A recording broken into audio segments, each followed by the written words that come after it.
Let's go. So habang hintay tayo na maluto yung niluto natin, so magunat-unat muna tayo.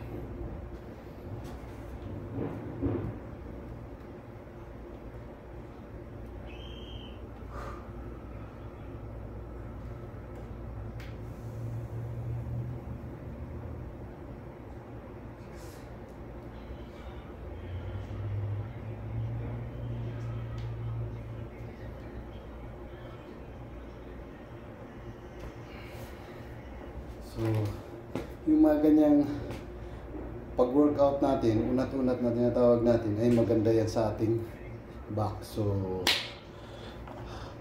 let's go sa second round.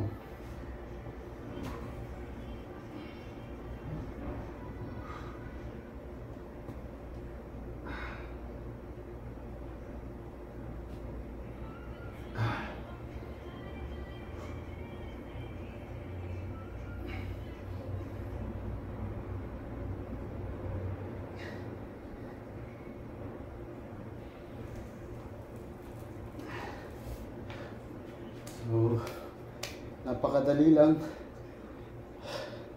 at kayang-kaya na natin gawin yan sa ating bahay.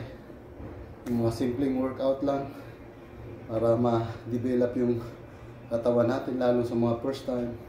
Yeah. So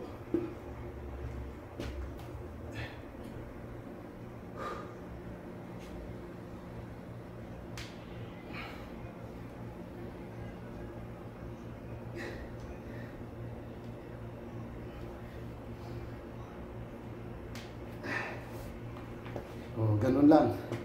Ganun lang kadali yung workout natin.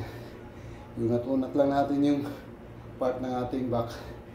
At